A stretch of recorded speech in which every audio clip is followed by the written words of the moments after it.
चलिए आज आपको ले चलते हैं मध्यकालीन भारत के उस दौर में जहां बड़े बड़े साम्राज्य बने और फिर बिखर गए। हम देखेंगे कि कैसे एक युग का अंत एक दूसरे युग के उदय की वजह बना।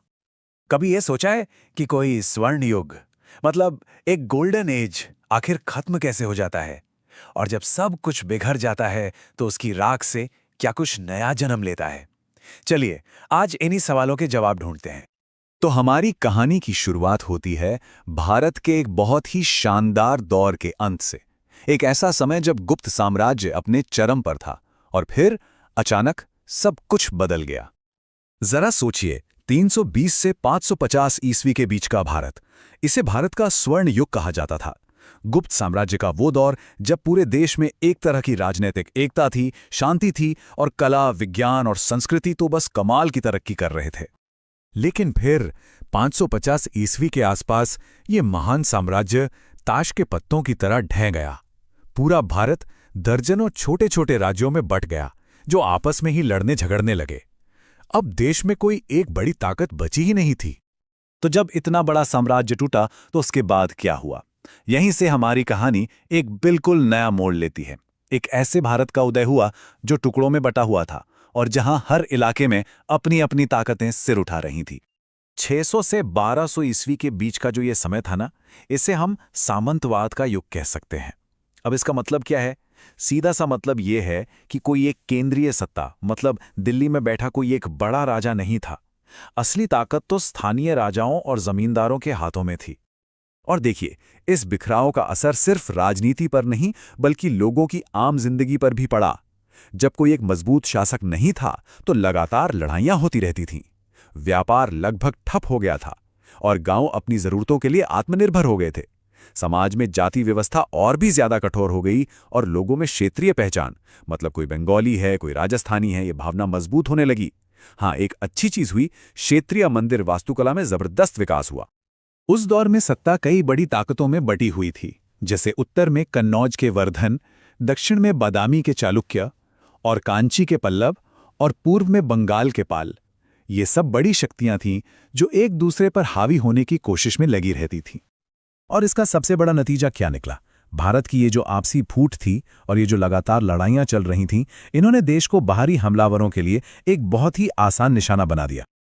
और ठीक इसी समय जब भारत अंदर से कमजोर पड़ चुका था, उत्तर पश्चिम की सीमाओं पर एक नई और बेहद शक्तिशाली ताकत दस्तक दे रही थी। और ये थे तुर्क। अच्छा, ये तुर्क थे कौन? असल में ये मध्य एशिया के घुमंतू कबीले थे जो एक जगह से दूसरी जगह घूमते रहते थे। इन्होंने इस्लाम धर्म अपना लिया था और इनमें अपने धर्म को लेकर गजब का जोश और लड़ने की कमाल की काबिलियत थी। इन हमलों का सिलसिला भी ना कई सदियों तक चला। इसकी शुरुआत हुई 712 ईस्वी में जब मोहम्मद बिन कासिम ने सिंध पर कब्जा कर लिया। फिर आए महमूद गजनी, जिन्होंने भारत पर 17 बार हमले किए, लेकिन उनका मकसद सिर्फ यहाँ की दौलत लूटना था। असली बदलाव तो तब आया जब 1175 में मोहम्मद गोरी आया, जिसका मकसद भारत में हमेशा के लिए अपना शासन स्थापित करना था। यहाँ एक बात समझनी बहुत जरूरी है। महमूद गजनी और मोहम्मद गोरी के इरादों में जमीन आसमान का फर्क था। गजनी का मकसद था धन दौलत लूटो और वापस चले जाओ, लेकिन गोरी का मकसद था यहां एक स्थायी साम्राज्य बनाओ। और फिर आया वो दिन जिसने भारत का इतिहास हमेशा के लिए बदल दिया। साल था 1192। तराइन की दूसरी लड़ाई में मोहम्मद गोरी ने पृथ्वीराज चौहान को एक निर्णायक हार दी। ये सिर्फ एक राजा की हार नहीं थी, ये उत्तर भारत के भविष्य का फैसला था जिसने एक नए साम्राज्य की नींव रख दी। तो अब हम कहानी के सबसे अहम हिस्से पर आते हैं। सवाल ये है कि आखिर ये आक्रमण इतने सफल कैसे हुए और इनकी वजह से भारत में किस नए युग की शुरुआत हुई? लेकिन सबसे बड़ा सवाल तो मन में यही उठता है ना कि आखिर तुर्क सेनाएं भारत के इतने शक्तिशाली और बड़े-बड़े राज्यों को हराने में कामयाब हो कैसे गईं? इसका जवाब छिपा है दोनों की लड़ने की रणनीति में।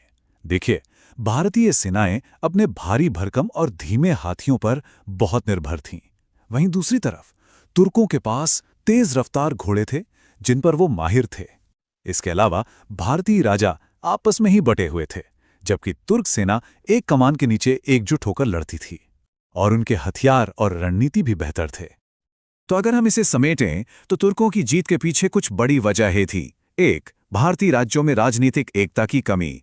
2. तुर्की घुड़सवारों की जबरदस्त रफ्तार। 3. उनके बेहतर सैन्य तकनीक जैसे लोहे की रिकाब जिससे घोड़े पर मजबूत पकड़ बनती थी।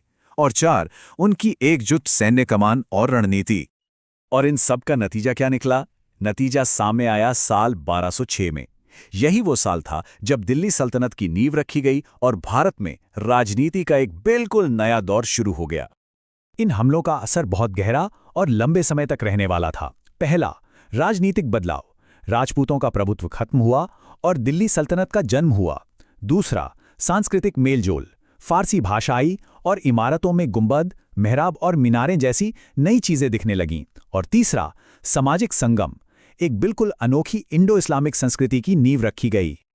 दूसरे शब्दों में कहें तो ये दो अलग अलग दुनियाओं का टकराव था, और इसी टकराव से एक बिल्कुल नई और अनोखी मिलीजुली संस्कृति ने जन्म लिया। तो आखिर में सवाल यही बचता है कि इसे क्या कहा जाए? क्या ये सिर्फ एक विजय थी या फिर दो संस्कृतियों का संगम था? इन हमलों ने भारत को हमेशा हमेशा के लिए कैसे बदल दिया? ये कुछ ऐसे सवाल हैं जिन पर आज भी इतिहासकार सोचते हैं और बहस करते हैं।